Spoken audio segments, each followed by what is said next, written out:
यहाँ के बच्चों को अपॉर्चुनिटीज नहीं मिलती है, अल्लाह इन्हें कामयाब कर दे। मैं आईपीएस ऑफिसर्स को पढ़ा रहा था, एमएनसीज में मेरे प्रोजेक्ट हो रहे थे, तब डॉक्टर रफीक साहब मेरे जिंदगी में आए। बोले उम्मत को कौन पढ़ाएगा, हमारी कम्युनिटी को कौन पढ़ाएगा। पैसा मिल सकता है लेकिन अच्छे लोग नहीं मिलते हैं।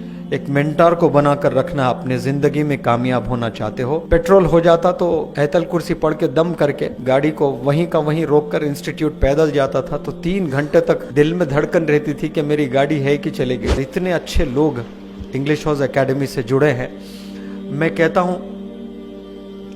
अगर कोई मुझे ये ओरिएंट ताज होटल प्रॉपर्टी मुझे दे दे और कहें कि डॉक्टर रफीक साहब से दूर हो जाए, रफीक साहब मैं इस प्रॉपर्टी को ठुकरा दूंगा आपके लिए। याद रखना, अच्छे लोगों से दोस्ती करना ये बहुत बड़ी दौलत है, ऐसी बड़ी दौलत है जो आसानी से मिलेगी नहीं आपको। पैसा मिल सकता है लेकिन अच्छे लोग नहीं मिलते हैं। एक मेंटर को बनाकर रखना। अपने जिंदगी में कामयाब होना चाहते हो, एरोगेंस हमेशा नीचे रहता है आपका। जब उनका हाथ सर पर होता है, उनके गाइडेंस पर हम लोग चलते हैं। डॉक्टर साहब के पास नो नहीं है किताब में, नो टुमारो ये चीजें है ही नहीं। एक दफा मुझे फोन किए, यहाँ आइए एक इनाग्रेशन है जबरदस्त। डॉक्टर साहब का जबरदस्त जो है कम से कम हम लोग के 1000 गुना हम लगाकर बोलते हैं ना जबरदस्त, उनका नॉर्मल जबरदस्त भी वैसा होता है, यानी आदमी में वो मोटिवेशन आता है। बोले यहाँ एक जबरदस्त इनाग्रेशन है, फौरी आइए।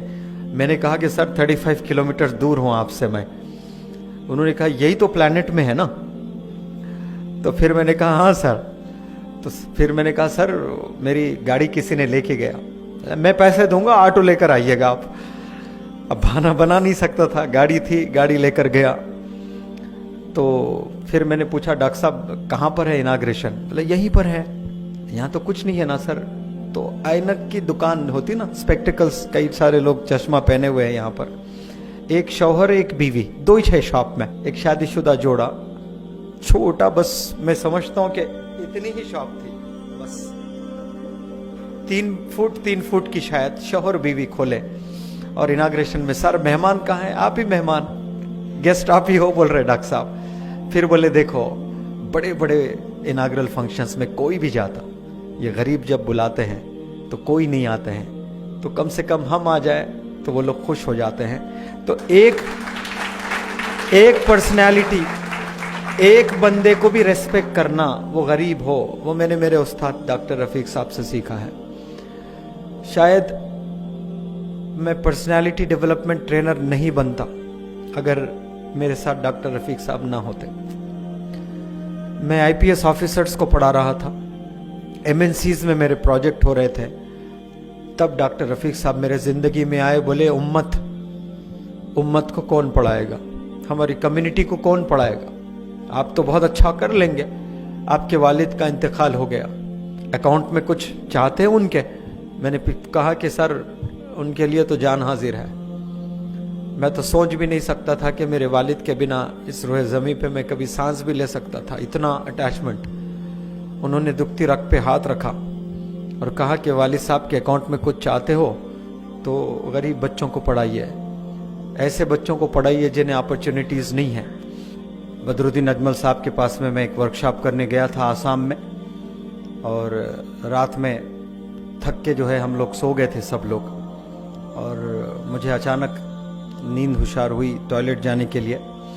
तो एक कमरे के बाद दूसरा कमरे में डॉक्टर रफीक साहब थे, तो उनके कमरे से पार होकर मुझे टॉयलेट को जाना था। मैं जब गया अंधेरा था, तो ये आसाम के बच्चों के लिए तहज्जुद में रो रहे थे। कोई है जिन्हें जानते नहीं, उनके लिए आंसू। रात में 2 बजे तहज्जुद की नमाज में अकेले। मैं ये सिसकियां किसकी है देखा तो डॉक्टर रफीक साहब दुआ कर रहे हैं कि यहाँ के बच्चों को अपॉर्चुनिटीज नहीं मिलती, अल्लाह इन्हें कामयाब कर दे, ये वर्कशॉप आसाम में आम कर दे। ये इनको हैदराबाद में ये पैंट शर्ट में वली है करके बोलते हैं। ये सामने मुझे नहीं कहना है, डॉक्टर रफीक साहब को बदरुद्दीन अजमल साहब मिलते हैं तो पेशानी पर चुम्मा लेते हैं और कहते हैं इनको डॉक्टर रफीक ना बोलो, अल्लामा डॉक्टर रफीक बोलो। इतना उम्मत का दर्द मेरे हयात में मैंने किसी पर्सनालिटी में नहीं देखा। देखा तो अपने अपने इदारों के लिए देखा, सबको अपने दुकानों के लिए देखा, अपने ऑर्गेनाइजेशंस के लिए देखा। ये वाहिद पूरे इंडिया में एक पर्सनालिटी को देखा मैंने जो सबके एनजीओस को प्रमोट करने में लगते हैं। इतना इदारे को दिल से चाहना आज हमारी उम्मत में ये चीज नहीं है। सिर्फ अपने ही मदरसे को अच्छा मदरसा बोलते हैं, अपने ही स्कूल को अच्छा स्कूल बोलते हैं, उसको ही प्रमोट करने चलते हैं। मैं अल्लाह से शुक्रिया अदा करता हूं कि इतना जबरदस्त उस्ताद मेरे जिंदगी में मुझे अता फरमाया अल्लाह सुब्हानहू व तआला ने। I take this opportunity to thank you sir. ये आप ही की दुआएं हैं, ये आप ही की मोहब्बत है जो ये प्रोग्राम बिना कोई प्रॉब्लम्स के अल्हम्दुलिल्लाह यहाँ तक हुआ है। तो आज मैं बड़े फ़ख्र से कहता हूँ कि मैं एक नहीं हूँ, मेरे साथ में कई सारे मेंटर्स हैं। यहाँ पर जितने भी बैठे हैं, आरिफ साहब, तारिक साहब, अशरफ अली साहब, आपका तो मैं बड़ा फ़ैन हूँ। आपसे तो मिलने का भी बहुत शौक़ था मुझे। हिमालयन किताबों को देखकर इतना खुश होता था कि ये हमारे मुसलमान लोग भी, मैकडॉनल्ड्स से मैं सोचता था मैकडॉनल्ड्स तो सब चलाते हैं लेकिन कितना बड़ा ब्रांड ये हिमालय बुक स्टोर चलाते हैं। कभी कभार जाकर किताब ग्रामर की देखकर पैसे नहीं होते थे सर, कुछ इडियम्स देख लेके आ जाता था मैं। आपके शॉप में भी आके कई दफ़ा ऐसा किया था मैं।